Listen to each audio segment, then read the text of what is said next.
السلام عليكم ورحمة الله وبركاته. إن الحمد لله نحمده ونستعينه ونستغفره ونعوذ بالله من شرور أنفسنا ومن سيئات أعمالنا. من يهده الله فلا مضل له ومن يضلل فلا هادي له. وأشهد أن لا إله إلا الله وحده لا شريك له وأشهد أن محمدًا عبده ورسوله. أما بعد فإن خير الحديث كتاب الله وخير الهدي هدي محمد صلى الله عليه وسلم وشر الأمور محدثاتها وكل محدثة بدعة وكل بدعة ضلالة وكل ضلالة في النار. أعوذ بالله السميع العليم من الشيطان الرجيم من همزه ونفخه ونفسه. بسم الله الرحمن الرحيم. إنا أنزلناه في ليلة القدر وما أدراك ما ليلة القدر. ليلة القدر خير من 1000 شهر. تنزل الملائكة والروح فيها بإذن ربهم من كل أمر. سلام هي حتى مطلع الفجر. بسم الله الرحمن الرحيم. حاميم والكتاب المبين. إنا أنزلناه في ليلة مباركة إنا كنا منذرين فيها يفرق كل أمر حكيم.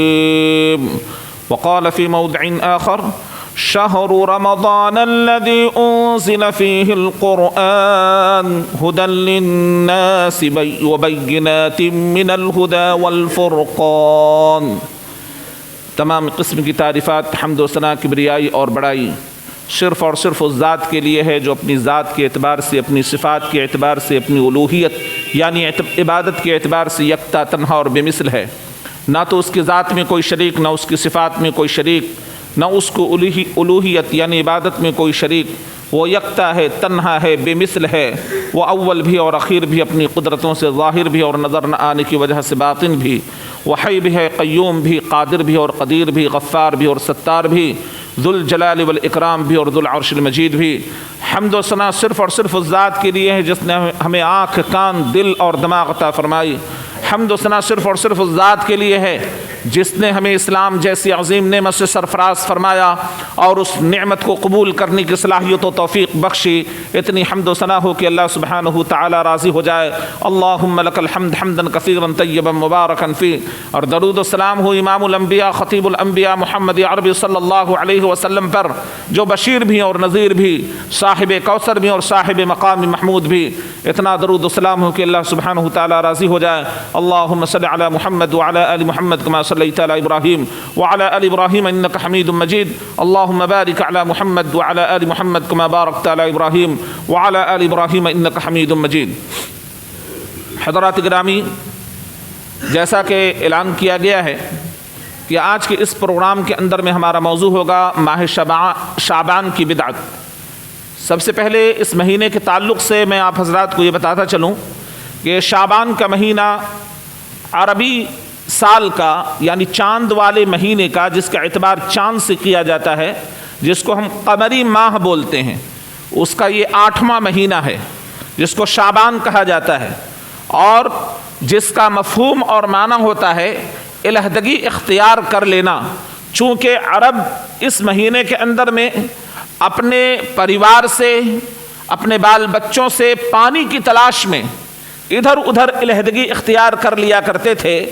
اس وجہ کر اس زمانے کے اندر میں، جس زمانے کے اندر میں اس مہینے کے اندر میں پانی کی بڑی قلت ہوا کرتی تھی، اور جس وقت یہ نام وجود میں آیا اس وقت یہی پانی کی قلت کی بنیاد پر علیحدگی اختیار کر لینے کی وجہ سے اہل عرب نے اس کا نام شعبان رکھا. یعنی وہ مہینہ جس میں لوگ پانی کی تلاش میں اپنی پریوار سے علیحدگی اختیار کر لیتے تھے، چلے جاتے تھے، دور دراز کا سفر کرتے تھے تاکہ وہاں سے کچھ پانی لے آئیں اور اپنے گھر والوں کے لیے وہ کفایت کر سکے. تو بہرحال یہ وجہ تسمیہ اس ماہ کی ہے. اب رہی بات اس ماہ کی عظمت اور فضیلت، تو رسول اللہ صلی اللہ علیہ وسلم سے کئی روایتیں ملتی ہیں جس کو سنن کی کتابوں کے اندر میں درج کیا گیا ہے. حضرت عائشہ رضی اللہ عنہا، حضرت ام سلمہ رضی اللہ عنہا، ان سے مروی ہے کہ رسول اللہ صلی اللہ علیہ وسلم اس مہینے کے اندر میں، ماہ شعبان کے اندر میں کثرت سے روزہ رکھا کرتے تھے۔ آپ صلی اللہ علیہ وسلم جتنا اس مہینے کے اندر میں نفلی روزہ رکھا کرتے تھے، کسی اور مہینے کے اندر میں اتنا روزہ نہیں رکھا کرتے تھے۔ حضرت عائشہ رضی اللہ عنہا بھی اس طرح کی روایت کرتی ہے، ام سلمہ رضی اللہ عنہا بھی اسی طرح کی بھی روایت کرتی ہیں، یہاں تک کہ ام سلمہ رضی اللہ عنہا نے رسول اللہ صلی اللہ علیہ وسلم کے اس مہینے کے اندر میں روزہ رکھنے کے تعلق سے سوال کیا تو حضرت عائشہ رضی اللہ عنہا بیان کرتی ہیں کہ اللہ کے نبی صلی اللہ علیہ وسلم اس مہینے کے اندر میں گویا اس قدر روزہ رکھا کرتے تھے کہ سوائے چند دنوں کے گویا پورے مہینے کا روزہ رکھ رہے ہوں، سوائے چند دنوں کے رسول اللہ صلی اللہ علیہ وسلم پورے مہینے کا روزہ رکھ رہے ہوں۔ اب آپ صلی اللہ علیہ وسلم کے اس مہینے کے اندر میں روزہ رکھنے کی حکمت کیا تھی؟ تو آپ صلی اللہ علیہ وسلم کے ایک صحابی حضرت اسامہ رضی اللہ تعالی عنہ اللہ کے نبی صلی اللہ علیہ وسلم سے سوال کر رہے ہیں کہ اے اللہ کے نبی صلی اللہ علیہ وسلم، میں نے آپ کو جتنا آپ ماہ شعبان کے اندر میں روزہ رکھتے ہیں کسی اور مہینے کے اندر میں روزہ رکھتے ہوئے نہیں دیکھا۔ تو آپ صلی اللہ علیہ وسلم نے فرمایا ذالک شہر یغفل الناس عنہ، یہ ایسا مہینہ ہے جس سے لوگ غفلت میں ہیں۔ اس مہینے کے اندر میں اعمال رب العالمین کے نزدیک پیش کیے جاتے ہیں، اور میں یہ پسند کرتا ہوں کہ میرے اعمال جب اللہ تبارک و تعالیٰ کی بارگاہ میں پیش کیے جائیں تو میں روزے کی حالت میں ہوں۔ یعنی اللہ کے نبی صلی اللہ علیہ وسلم نے اس مہینے کو اللہ رب العزت کے نزدیک سال بھر کے جو اعمال ہوا کرتے ہیں اس کی پیشی ہوتی ہے، اور آپ صلی اللہ علیہ وسلم یہ پسند کیا کرتے تھے کہ میرے اعمال اللہ کی بارگاہ میں اس حالت میں پیش ہو کہ میں روزے سے رہوں۔ تو پتہ یہ چلا کہ کسی ایک دن یا ایک تاریخ کو اللہ کے نبی صلی اللہ علیہ وسلم نے منتخب نہیں کیا بلکہ مہینے کو کیا، اور اس مہینے کے اندر میں اللہ کے نبی صلی اللہ علیہ وسلم نے کثرت سے روزہ رکھا، اس لیے کہ آپ صلی اللہ علیہ وسلم کو خود بھی یہ معلوم نہیں تھا کہ کس دن کس تاریخ کو کس ٹائم میں اللہ تبارک و تعالیٰ کی بارگاہ میں اعمال پیش کیے جاتے ہیں، لیکن اس مہینے میں پیش کیے جاتے ہیں۔ یہ بات رسول اللہ صلی اللہ علیہ وسلم کو بذریعہ وحی اس کی تعلیم دے دی گئی تھی، اور آپ صلی اللہ علیہ وسلم نے صحابہ رضی اللہ عنہم کو یہ تلقین کی کہ اس مہینے کے اندر میں تم بھی روزہ رہو جتنا زیادہ رکھ سکتے ہو۔ بہرحال نصف شعبان کے بعد میں آپ صلی اللہ علیہ وسلم نے صحابہ رضی اللہ عنہم کو روزہ رکھنے سے اس لیے منع فرما دیا تاکہ لوگ رمضان المبارک کے مہینے کے لیے تازہ دم ہو جائیں، یعنی لوگ ماہ رمضان المبارک کے لیے تازہ دم ہو جائیں، چونکہ رمضان المبارک کا مہینہ پورے مہینے کا روزہ فرض ہے، لہٰذا آپ صلی اللہ علیہ وسلم نے 1 سے لے کر امت کو 15 تاریخ تک تو اجازت دی، اس کے بعد آپ صلی اللہ علیہ وسلم نے روزہ رکھنے سے منع فرما دیا۔ یہاں بھی روزے کے اندر میں آپ دیکھیے کہ اللہ کے نبی صلی اللہ علیہ وسلم نے روزہ رکھنے میں کسی ایک دن، ایک تاریخ، ایک ٹائم کو یا ایک تاریخ کو آپ صلی اللہ علیہ وسلم نے منتخب نہیں فرمایا۔ یہاں سے یہ بات سمجھ میں آ جاتی ہے کہ شعبان المعظم کی جو عظمت ہے، شعبان المعظم کی جو فضیلت ہے، اس اعتبار سے فضیلت ہے کہ اس مہینے کے اندر میں رب العالمین کے بارگاہ میں ہمارے اعمال پیش کیے جاتے ہیں جو کچھ سال بھر میں ہم نے اچھا برا کیا ہے، اور اللہ کے نبی صلی اللہ علیہ وسلم یہ پسند کیا کرتے تھے کہ اس مہینے کے اندر میں ہمارے اعمال اس حالت میں پیش ہوں کہ میں روزے سے رہوں۔ تو تخصیص کی بات ختم ہو گئی کہ کسی ایک دن یا ایک تاریخ کو تخصیص کی جائے۔ اب آئیے اس کی فضیلت سن لینے کے بعد میں، شعبان المعظم کی اس فضیلت کی سن لینے کے بعد میں اصل ٹاپک کی طرف کہ اس کی بدعات کیا ہیں۔ دیکھیں مختلف مہینوں کے اندر میں مسلمانوں نے مختلف قسم کی بدعات ایجاد کر رکھی ہیں، مختلف قسم کی بدعات ایجاد کر رکھی ہیں، اور رجب اور شعبان کا تو یہ کہہ لیجئے کہ نام نہاد مسلمانوں کے نزدیک یہ مہینہ گویا بدعت و خرافات والا مہینہ لوگوں نے قرار دیا ہے۔ اس مہینے کے اندر میں جیسا کہ ماہ رجب کے اندر میں 5 6 بدعتیں، اور اس مہینے کے اندر میں بھی آپ کو میں بتاؤں گا کہ کتنی بدعتیں ایک تاریخ کی وجہ کر کتنی بدعتیں لوگوں نے ایجاد کر رکھی ہیں۔ تو سب سے پہلے کہ میں شعبان المعظم کی آج کی جو تاریخ ہے، جو 15ویں تاریخ ہے، اس کی طرف جاؤں اور اس کی بدعات کو میں بیان کروں، اس سے قبل میں یہ چاہتا ہوں کہ بدعات کے اصول اور ضابطے آپ تمام حضرات کو گوشگزار کر دوں تاکہ مضمون کو سمجھنے میں آپ کو بالکل آسانی ہو جائے۔ تو لفظ بدعہ یہ با دال عین یہ عربی کا لفظ ہے جس کا معنی ہوتا ہے ایسی انوکھی چیز جس کی کوئی مثال پہلے سے موجود نہ ہو۔ با دال عین ایسی چیز کو کہتے ہیں، ایسا انوکھا پن اس کے اندر میں پایا جاتا ہے جس کی کوئی مثال پہلے سے موجود نہ ہو۔ اللہ تبارک و تعالی اپنی صفت بیان کرتے ہوئے قرآن مجید میں ارشاد فرماتا ہے بدیع السماوات والارض، اللہ تبارک و تعالی آسمان و زمین کا بدیع ہے، یعنی نئے طریقے پر بغیر کسی تمثیل کے، بغیر کسی نمونے کے اللہ تبارک و تعالی اس کا خالق ہے کہ اللہ نے آسمان و زمین کو بغیر کسی نمونے کو پیدا کیا، نئے طریقے پر پیدا کیا جس کی کوئی مثال پہلے سے موجود نہیں تھی، اور اللہ عدم سے وجود میں لانے والی ذات ہے، یعنی جس کی اس کے لیے کوئی مثال کی، کوئی ڈھانچے کی ضرورت نہیں ہوتی۔ ہم اگر کسی چیز کی ایجاد کرتے ہیں تو ہمارے لیے کیا ہوتا ہے؟ کوئی ڈھانچہ ہونا چاہیے، کوئی سیمپل ہونا چاہیے، کچھ دیکھ کر ہم کسی چیز کو بناتے ہیں۔ اختراع جو اللہ کا ہوتا ہے، اللہ اپنے اس اختراع کے اندر میں، اللہ اپنے اس کسی چیز کو عدم سے وجود میں لانے میں کسی مثال کا محتاج نہیں ہے، کسی نمونے کا محتاج نہیں ہے، کسی آئیڈیل کا محتاج نہیں ہے۔ اللہ تبارک و تعالیٰ کی ذات بدیع ہے۔ تو پتہ یہ چلا کہ با دال عین کے اندر میں انوکھا پن پایا جاتا ہے جس کی کوئی تمثیل پہلے سے موجود نہ ہو۔ عربی کے اندر میں ایک مقولہ ہے، جب عربی کتاب آپ پڑھیں گے، گرامر کی بک جب اٹھائیں گے تو اس کے اندر میں ایک لفظ ملے گا اسی بدعہ کے تعلق سے کہ ابتدع فلان بدعہ، کہ فلاں شخص نے ایسا طریقہ یا ایسی چیز ایجاد کر لی جو پہلے سے اس کا کوئی نمونہ نہیں تھا، پہلے سے اس کی کوئی مثال موجود نہیں تھی۔ ابتدع فلان بدعہ، کہ فلاں نے ایسا شخص، اس شخص نے ایسی چیز ایجاد کر لی ہے جس کی کوئی مثل پہلے سے موجود نہیں تھی، جس کا کی کوئی تمثیل پہلے سے موجود نہیں تھی، جس کا کوئی نمونہ پہلے سے موجود نہیں تھا، تو اس وقت یہ لفظ بولا جاتا ہے۔ اب سوال یہ پیدا ہوتا ہے، اس اصول کو جب غور سے آپ سن لیں گے تو بات انشاءاللہ سمجھ میں 2 2 4 کی طرح آنے لگے گی کہ اصول یہ ہے کہ جب ابتدا یعنی گڑھے جانے کا، ایجاد، اختراع جس کو ہم لوگ کہتے ہیں اردو زبان کے اندر میں، ایجاد، اختراع، نئی چیز کا کرنا، یہ چیزیں 2 چیزوں میں جائیں گی، یا تو اس کا تعلق دنیاوی امور سے ہوگا یا اس کا تعلق دینی امور سے ہوگا۔ جب اس کا تعلق دنیاوی امور سے ہوگا، اختراع کا اور ایجاد کا، تو اللہ تبارک و تعالی نے دنیا کی چیزیں اور دنیا کے افعال کے اندر میں اللہ نے توسیع رکھی ہے۔ کیا رکھی ہے؟ قاعدہ کیا ہے؟ توسیع کا قاعدہ، وسعت کا قاعدہ، پھیلاؤ ہے اس کے اندر میں، اس کے اندر میں پھیلاؤ ہے دنیاوی امور کے اندر میں، اور اللہ نے پابندی نہیں رکھی ہے۔ وابتغوا من فضل اللہ، اللہ کے فضل کو تلاش کرو۔ اب جائز امور کے ذریعے آپ اس کے فضل کو تلاش کر سکتے ہیں۔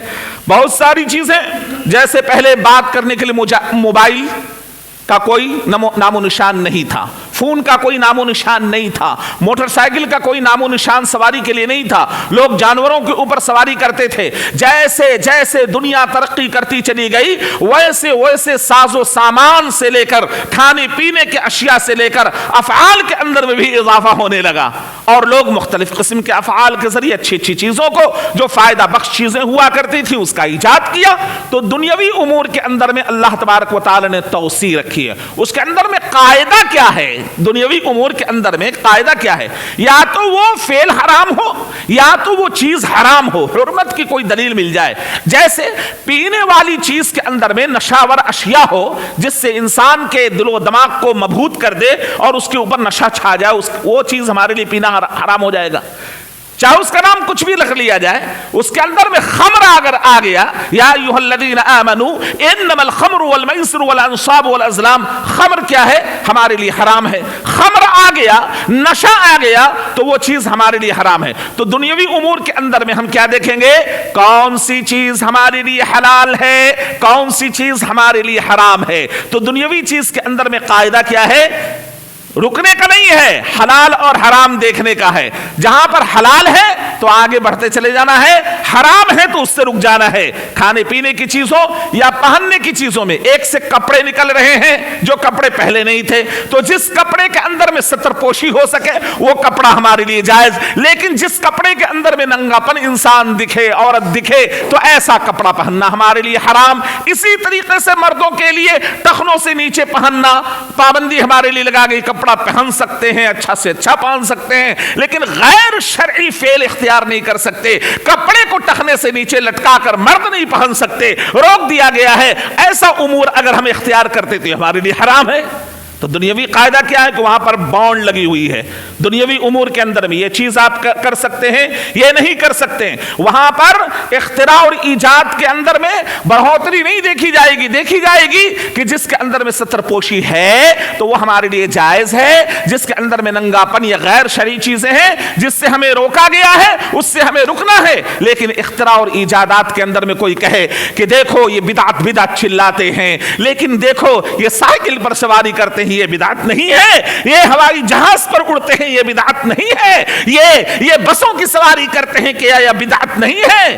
تو ہر اچھے امور میں سب بدعت ہیں۔ تو وہ اصول نہیں جانتے، وہ ضابطہ نہیں جانتے، وہ علم نہیں جانتے۔ آج آپ کو علم دیا جا رہا ہے کہ آپ سیکھیں کہ اختراع اور ایجاد اور اس طرح کی چیزوں کا احداث کا جب معاملہ دنیاوی امور سے ہو، دنیاوی معاملات سے ہو، تو اس کے اندر اللہ تعالیٰ نے قاعدہ وسعت کا رکھا ہے، توسیع ہے۔ لیکن اگر اختراع ایجاد اور احداث کا، نئی چیزیں ایجاد کا اگر تعلق اس سے دین سے ہو تو اس کے اندر میں قاعدہ توقیف کا ہے۔ توقیف کہتے ہیں رک جانا، توقیف کہتے ہیں رک جانا، ایجاد نہیں کر سکتے، اس کے اندر میں توقیف ہے، رک جانا۔ اب کہیں گے مولانا صاحب یہ توقیف کی دلیل کیا ہے؟ تو دلیل قرآن مجید کی آیت کریمہ اليوم اکملت لکم دینکم واتممت علیکم نعمتی ورضیت لکم الاسلام دینا، کہ میں نے آج کے دن آپ کے دین کو مکمل کر دیا۔ اليوم اکملت لکم دینکم واتممت علیکم نعمتی، اور میں اپنی نعمت آپ کے اوپر تمام کر دی ہے۔ وَرَضِيتُ لَكُمُ الْإِسْلَامَ دِينًا، اور آپ کے لیے بطور دین اسلام کو میں نے پسند کر لیا۔ بحیثیت دین آپ کے لیے کیا دیا ہے ہم نے؟ اسلام کو پسند کیا ہے، اور ہر زمانے میں دین اسلام ہی رہا ہے۔ لہذا اسلام کی اب تکمیل ہو گئی، اب اس کے اندر میں اضافے کی کوئی گنجائش نہیں ہے، نہ تو کوئی چیز اس کے اندر سے نکالی جا سکتی ہے اور نہ دین سمجھ کر اس کے اندر میں کوئی چیز ڈالی جا سکتی ہے۔ دوسری دلیل بخاری کی روایت من احدث فی امرنا ھذا ما لیس منہ فہو رد، کہ جس کسی شخص نے کوئی ہمارے اس طریقے کے اندر میں کوئی نئی بات گڑھ لی وہ مردود ہے، اس کا عمل بھی مردود ہے، اس کا عمل بھی مردود ہے۔ توقیف کی دلیل آپ گڑھ نہیں سکتے، آپ ملا نہیں سکتے، آپ ایجاد نہیں کر سکتے، آپ احداث نہیں کر سکتے، نئی چیز دین کے اندر پیدا نہیں کر سکتے۔ روک دیا گیا، کہاں سے روکا گیا؟ قرآن سے روکا گیا ہے، حدیث سے روکا گیا ہے۔ اللہ کے نبی صلی اللہ علیہ وسلم کی مسلم کی روایت ہے کہ من عمل عملا لیس علیہ امرنا فہو رد، کہ جس کسی شخص نے ہمارے دین کے اندر میں کوئی ایسا عمل کیا، من عمل عملا، جس کسی شخص نے کوئی ایسا عمل کیا جس کے عمل کے اوپر ہمارا حکم نہیں ہے، جس عمل کے اوپر ہمارا حکم نہیں ہے تو وہ عمل مردود ہے، وہ عمل بھی قابل رد ہے۔ اور وہ شخص جس نے یہ عمل اختیار کیا ہے، جس نے وہ کام کیا ہے جس کے اوپر ہمارا حکم موجود نہ ہو، تو وہ شخص بھی اللہ کی رحمت سے دور ہے، عمل بھی مردود، شخص بھی مردود۔ تو بہرحال اس سے رکنا ہمارے لیے ضروری اور لازم ہے۔ اب سوال یہ پیدا ہوتا ہے کہ بدعہ کا تعلق دین سے تو اگر ہے تو اس کی پھر دو قسمیں بنتی ہیں، دین سے ہے پھر اس کی دو قسمیں بنتی ہیں. نمبر ایک کہ اس عمل اس بدعہ کا تعلق اعتقاد سے ہو اور اقوال سے ہو. اعتقاد سے ہو اور اقوال سے ہو. اعتقاد اور اقوال کیا ہے؟ عقیدہ. دل کے اندر میں جو ہم بیٹھاتے ہیں، جو ہم رکھتے ہیں، اس کو کہتے ہیں عقیدہ، جس کے ہم ماننے والے ہیں، جس کے ہم اختیار کرنے والے ہیں. اس عقیدے کے اندر میں گڑبڑی ہو گئی، کوئی نئی بات پیدا ہو گئی، بدعقیدگی آ گئی، اللہ کے بارے میں غلط تصور قائم ہو گیا، یا دین کے بارے میں کوئی ایسی بات آ گئی جس کا تعلق دین سے نہیں تھا، محمد رسول اللہ صلی اللہ علیہ وسلم کے بارے میں ایسا تصور قائم کر لیا گیا جو دین سے نہیں تھا، جس کا کوئی حکم دین کے اندر میں موجود نہیں تھا. جیسے قرآن کے متعلق کہا جانے لگا کہ قرآن اللہ کی مخلوق ہے. بہت سارے لوگ آئے دنیا کے پردے پر اور بڑے بڑے ائمہ اٹھے اس بدعت کو ختم کرنے کے لیے. کسی کے ہاتھ کھڑوا دیے گئے، کسی کے اوپر کوڑے برسا دیے گئے، یہاں تک کہ بعض نے یہ دعا مانگی کہ اے اللہ یہ زمین اب میرے لیے تنگ ہو چکی ہے، اے اللہ میرے لیے جس کے اندر میں بھلائی ہے تو فیصلہ ہمارے درمیان میں فرما دے. بعض ائمہ نے یہاں تک دعا کے لیے ہاتھ اٹھا دی. ظلم و زیادتی سے تنگ آ کر وہ فتنہ خلق قرآن تھا جو ایک اعتقادی اور قولی بدعت تھی جو امت کے درمیان میں پھیلائی گئی. اسی طرح گمراہ فرقے اٹھے، معتزلہ، جہمیہ اور خوارج قسم کے ایسے لوگ اٹھے جنہوں نے کچھ کے کچھ فتوے دے دیے. بہرحال خوارجوں کے نزدیک یعنی گناہ کبیرہ کا ارتکاب کرنے والا دائر اسلام سے خارج ہو جاتا ہے، یہ عقیدہ اٹھا. پھر معتزلہ نے کہا کہ اسلام سے تو باہر ہو جاتا ہے لیکن کفر میں داخل نہیں ہوتا. بعض لوگوں نے کہا کہ نہیں، کفر کے اندر میں بھی داخل ہو جاتا ہے جس نے گناہ کبیرہ کا ارتکاب کیا. تو اس طرح کی اعتقادی اور قولی بدعتیں دنیا کے پردے پر آئیں اور اہل السنہ والجماعہ کے ائمہ دین نے، علماء کرام نے جو اس وقت موجود تھے، وہ میدان میں آ کر انہوں نے مقابلہ کیا اور لوگوں کی صحیح رہنمائی کی، صحیح گائیڈ کیا. آج اب جو عمل، جو اصل قسم بیان کرنے کی ضرورت ہے کہ دوسری قسم بدعہ کا تعلق اگر عمل سے ہے، یہ تو اعتقاد اور قولی تھی جس کے بارے میں میں بیان کر رہا تھا، اگر اس کا تعلق اختراع کا، ابتداء کا، ایجاد کا، احداث کا، نئی باتیں پیدا کرنے کا تعلق اگر کس سے ہو؟ عمل سے ہو، دینی عمل سے ہو، تو اس کی 4 قسمیں بنتی ہیں. یاد رکھیے گا یہ اصول، اور انشاءاللہ کوئی گمراہ نہیں کر سکتا ہے اس اصول کی یاد رکھنے کے بعد میں. آپ کو 4 قسمیں بنتی ہیں اور سب قسموں کو آپ ایکسپٹ کریں گے. ابھی نمبر 1 کہ فی نفس ہی وہ عمل ہی بدعہ ہو جس کا کوئی نمونہ دور نبوی کے اندر میں موجود نہ ہو، صحابہ تابعین سے کچھ ثابت نہ ہو، رسول اللہ صلی اللہ علیہ وسلم سے کوئی چیز ثابت نہ ہو، خیر القرون کے اندر میں کوئی اس کی مثال نہ پایا جاتا ہو. ایسی چیز ہم اپنے درمیان میں دیکھ رہے ہیں.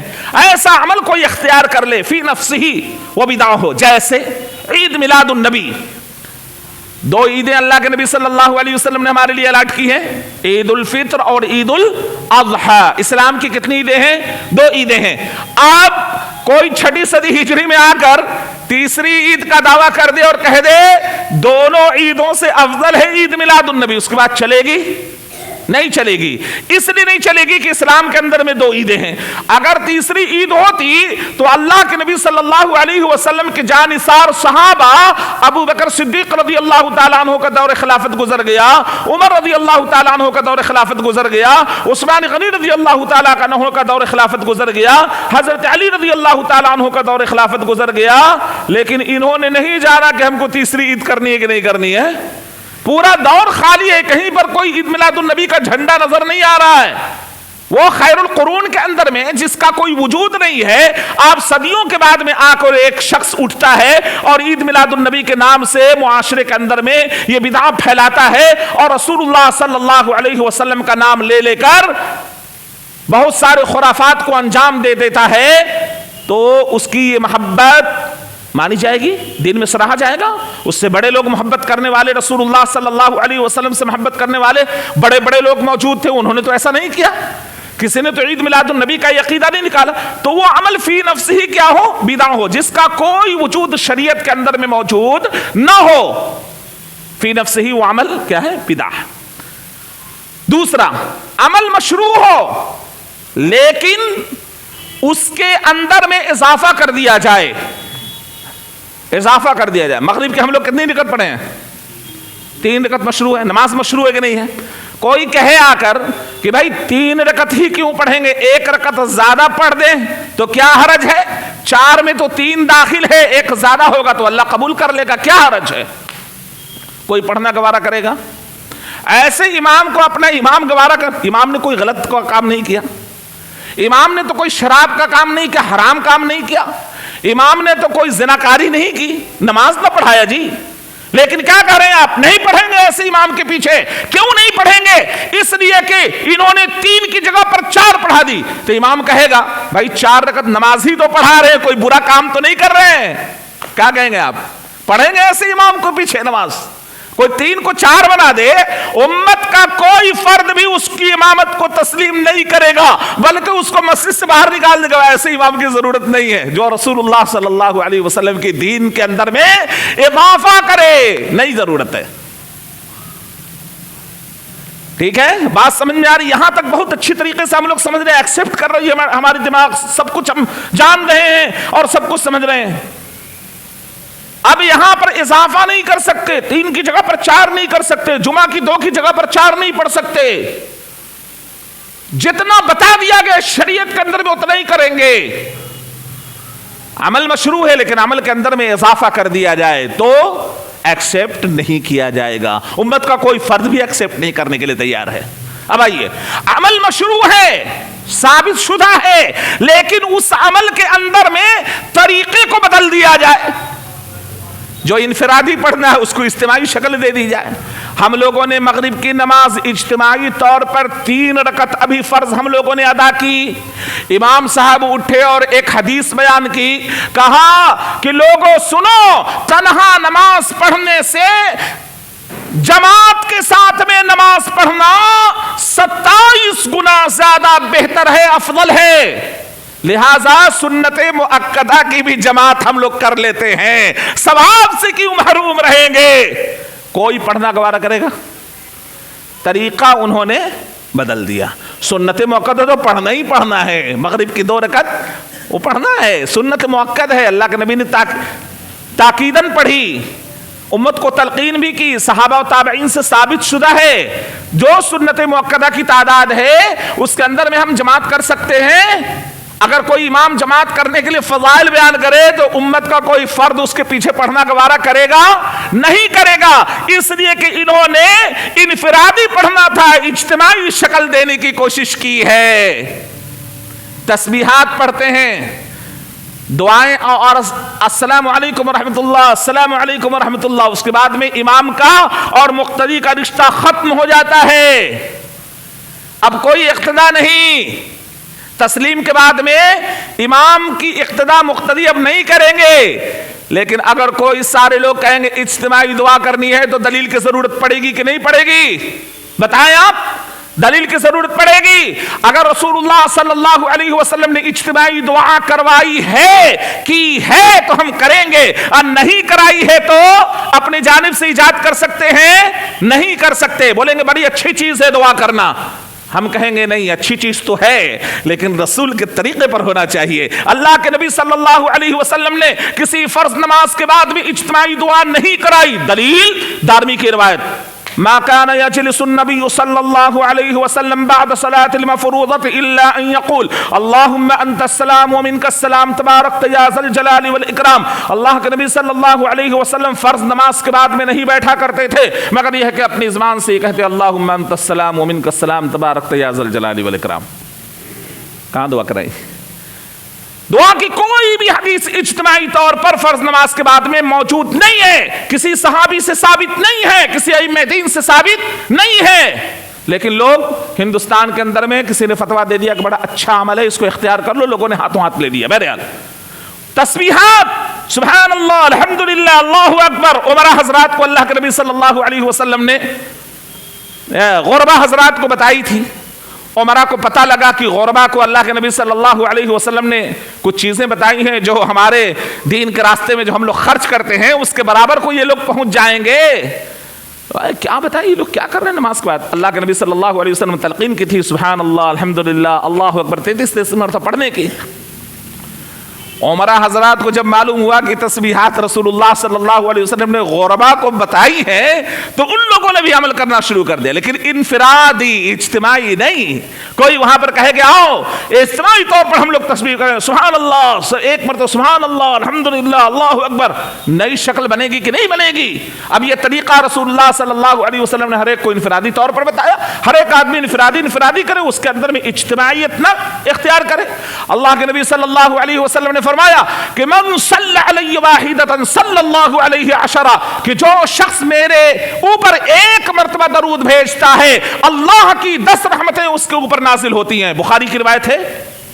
لیکن اگر کوئی اس عمل کو اجتماعی کرنا شروع کر دے, یا نبی سلام علیہ کا پڑھنا شروع کر دے, الفاظ کو بھی بدل دے اور انفرادیت کو اجتماعی شکل دے دے, جس شکل کو رسول اللہ صلی اللہ علیہ وسلم کے صحابہ نے نہیں دیا, تابعین نے نہیں دیا, امام ابو حنیفہ, امام مالک, امام شافعی, امام احمد بن حنبل نہیں دیا, ہم دے سکتے ہیں اس کو؟ نہیں دے سکتے, اس لیے کہ اگر ہم دیں گے تو یہ چیز بدعت ہو جائے گی. ہم کو انفرادی درود پڑھنا ہے.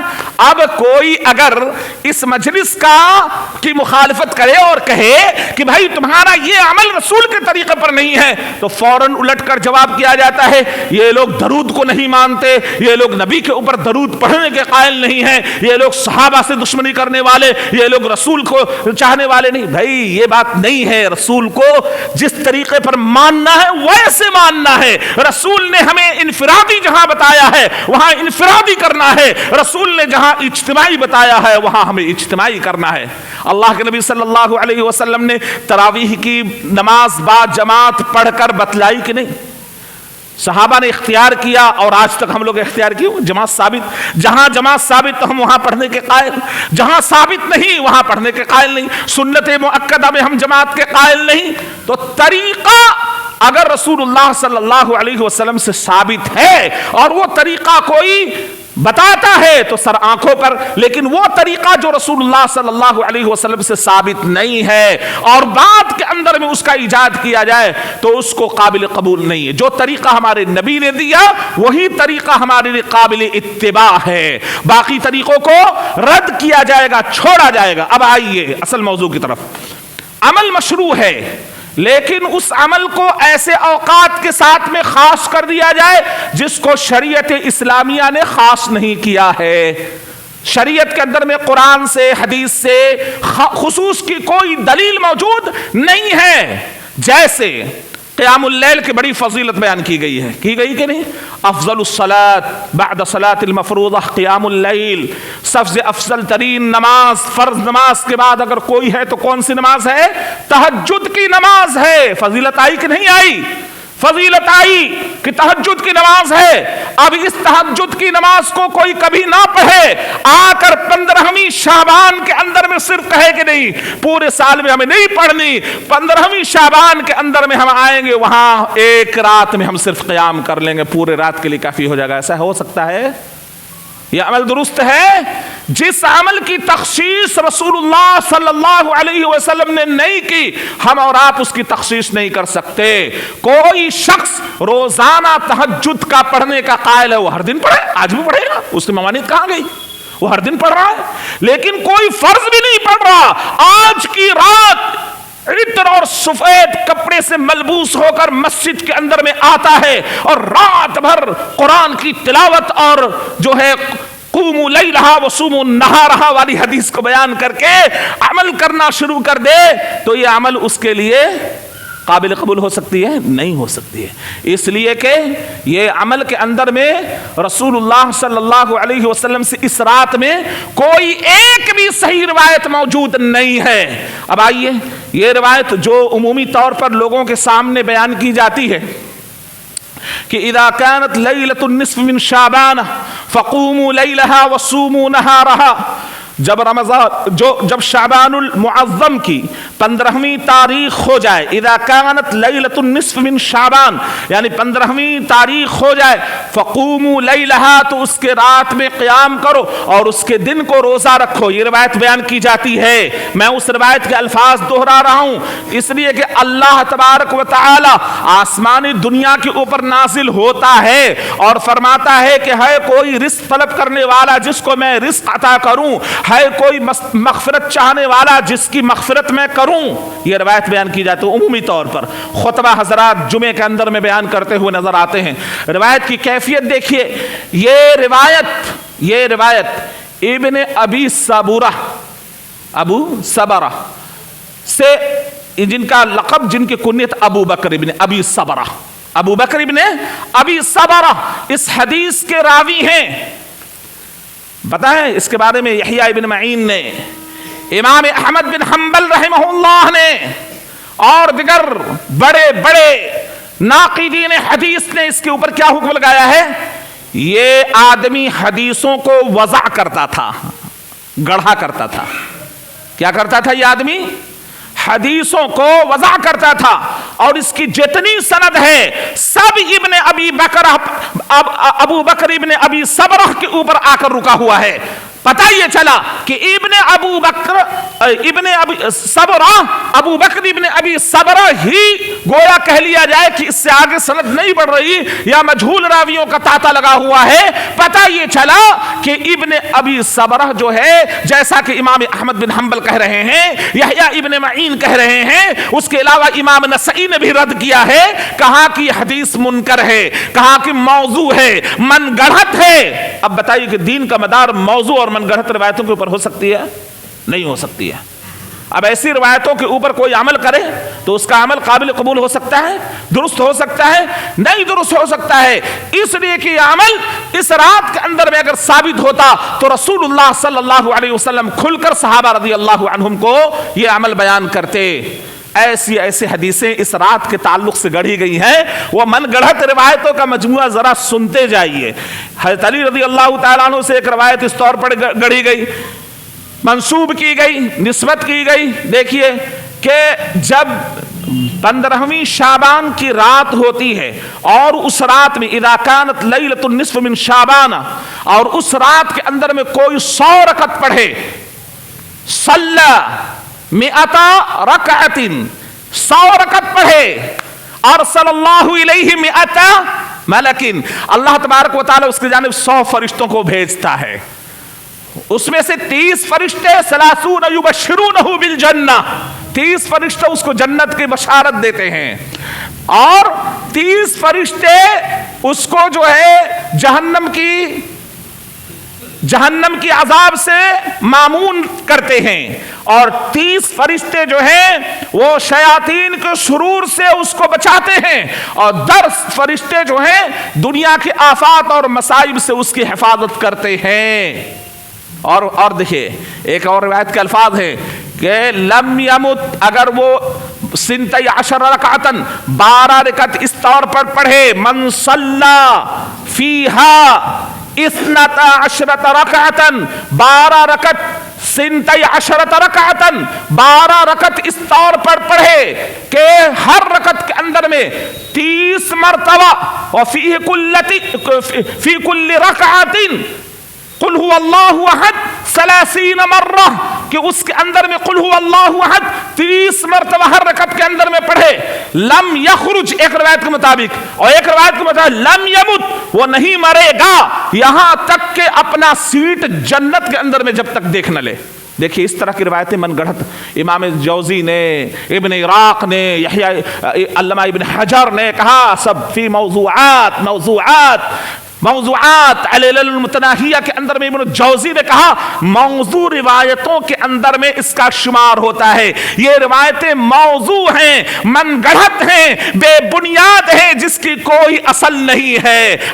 ایسی روایتیں امت کے اندر میں پھیلائی گئی ہیں، اللہ کے نبی صلی اللہ علیہ وسلم سے اس طرح کی کوئی فضیلت صحیح حدیث سے ثابت نہیں ہے۔ یہ موضوع روایتوں کا من گڑھت گلدستہ ہے جس کے پیچھے آج ہم بھاگ رہے ہیں اور جھانکتے ہوئے نظر آ رہے ہیں۔ اور آئیے ایک روایت سے اور میں بتاتا چلوں۔ ایک روایت جو اس رات کے تعلق سے بیان کی جاتی ہے، یہ تو قیام اور سیام کے بھی تعلق سے آپ سن لیں۔ سیام کے تعلق سے بیان کی جاتی ہے کہ جو آدمی صبح اس حال میں کرے، فَإِنْ أَصْبَحَ ذَلِكَ يَوْمًا صَائِمًا كَانَ كَصِيَامِ 60 سَنَةً مَاضِيَةً و60 سَنَةً مُقْبِلَةً۔ جو آدمی اس حال میں صبح کرے کہ صبح روزے سے ہو، یعنی 15ویں شعبان کی شب کو گزار کر صبح روزے سے ہو، تو اس کو 60 سال کے گزشتہ گزر گیا جو، اور آئندہ آنے والا یعنی فیوچر میں 60 سال، ادھر 60 سال اور ادھر 60 سال، ماضی اور مستقبل کے اندر میں 60 سال کے روزوں کا ثواب اس کو لکھ دیا جاتا ہے۔ یہ حالت ہے من گھڑت روایتوں کا جو آپ کے سامنے پیش کر رہا ہوں میں، اور امت کو کس طریقے سے ورغلایا گیا ہے اور اس کے پیچھے کیا چیزیں آ رہی ہیں، کیا چیز کار فرما ہے، وہ پردہ میں ہٹاؤں گا تو آپ کو سمجھ میں باتیں آ جائیں گے انشاءاللہ العزیز۔ اس کے علاوہ یہ ساری اس رات کے تعلق سے باتیں آ رہی ہیں۔ تو یہ روزہ اور قیام کے تعلق سے باتیں چل رہی تھی، جس کے اندر میں کوئی ایک صحیح حدیث بھی ثابت نہیں ہے کہ اللہ کے نبی صلی اللہ علیہ وسلم نے قیام کے لیے اس رات کی تخصیص فرمائی ہو، یا قیام کے تعلق سے کوئی فضیلت صحیح حدیث کے اندر میں اللہ کے نبی صلی اللہ علیہ وسلم نے بیان فرمائی ہو، موجود نہیں ہے۔ اللہ کے نبی صلی اللہ علیہ وسلم سے صحیح سند کے ساتھ میں کچھ بھی ثابت اس معاملے میں نہیں ہے۔ بڑے بڑے ناقدین حدیث نے یہی بیان کیا ہے، ائمہ محدثین نے یہی بیان کیا ہے، اور آج تک علماء احناف بھی اسی کو بیان کرتے ہیں الحمدللہ کہ اس معاملے میں کوئی ایک صحیح روایت بھی موجود نہیں ہے۔ اب آئیے، جو اس رات کے اندر میں قبرستان کو چکا چوند کیا جاتا ہے، یہ بدعت، اور وہاں قمقمے لگائے جاتے ہیں، بتیاں لگائی جاتی ہیں، نہیں کچھ ہے تو وہاں چراغ جلائے جاتے ہیں، اور کہیں موم بتی جل رہی ہے تو کہیں دیے جلائے جا رہے ہیں وغیرہ وغیرہ، ایک شمع ہوتا ہے، اور شام ہی کے وقت سے پھلجھڑیاں چھوڑنی شروع ہو جاتی ہیں، اور لوگ کہتے ہیں کہ آج یہ عید مردوں کی عید ہے۔ یہ عید کیا ہے؟ مردوں کی عید ہے، لہذا مردوں کی روحیں گھروں کے اندر میں آتی ہیں۔ عقیدہ دیکھیے، یہاں تو عقیدہ جڑ گیا، مردے آتی ہیں اور اپنے گھروں کے اندر میں اپنے ورثہ سے ملاقات کرتی ہیں۔ اب میں آپ کو بتاتا چلوں اس کی حقیقت۔ مسئلہ کیا ہے؟ قبرستان میں جانے والی جو روایت علماء کرام اپنے اسٹیجوں سے بیان کرتے ہیں، اس کی حالت دیکھیں۔ روایت اس طور پر ہے، حضرت عائشہ رضی اللہ تعالی عنہا اس حدیث کی راویہ ہیں، بیان کرتی ہیں، اور حضرت عائشہ رضی اللہ تعالی عنہا سے روایت کرنے والے ترمذی کے اندر میں کون ہیں؟ حجاج ابن ارطاہ عن یحییٰ ابن کثیر عن عروہ عن عائشہ رضی اللہ عنہا۔ یہ اس کی سند ہو گئی۔ حجاج بن ارطاہ کس سے روایت کرتے ہیں؟ یحییٰ ابن کثیر سے، اور یحییٰ ابن کثیر کس سے روایت کر رہے ہیں؟ عروہ سے۔ امام بخاری رحمت اللہ علیہ فرماتے ہیں کہ حجاج بن ارطاہ کا سماع یعنی حدیث کا سننا یحییٰ ابن کثیر سے نہیں ثابت ہے۔ امام المحدثین امام بخاری رحمہ اللہ کیا کہہ رہے ہیں کہ ان کا یہ حدیث سننا ثابت نہیں ہے۔ حجاج بن ارطاہ نے کیسے روایت کر دیا یحییٰ ابن کثیر سے ان کے ذریعے؟ انہوں نے کوئی سنی نہیں، تاریخ کے ایک پنے سے ثابت نہیں ہوتا کہ حجاج بن ارطاہ نے یحییٰ ابن کثیر سے کوئی روایت نہیں ہو، اور یہاں پر سند کے اندر میں موجود ہے کہ حجاج بن ارطاہ نے یحییٰ ابن کثیر سے روایت دی ہے۔ ایک انقطاع جو حدیث کو ضعیف کرنے کے لیے کافی ہوتا ہے۔ دوسری انقطاع، یحییٰ ابن کثیر نے عروہ سے کچھ نہیں سنا، عروہ سے یحییٰ ابن کثیر نے کچھ نہیں سنا، اور یہاں پر سند کے اندر میں موجود ہے کہ یحییٰ ابن کثیر نے عروہ سے سنا، اور عروہ سے کچھ سنا ہی نہیں۔ کون کہہ رہے ہیں؟ امیر المومنین فی الحدیث امام بخاری رحمہ اللہ، نہیں کچھ سنا ہے۔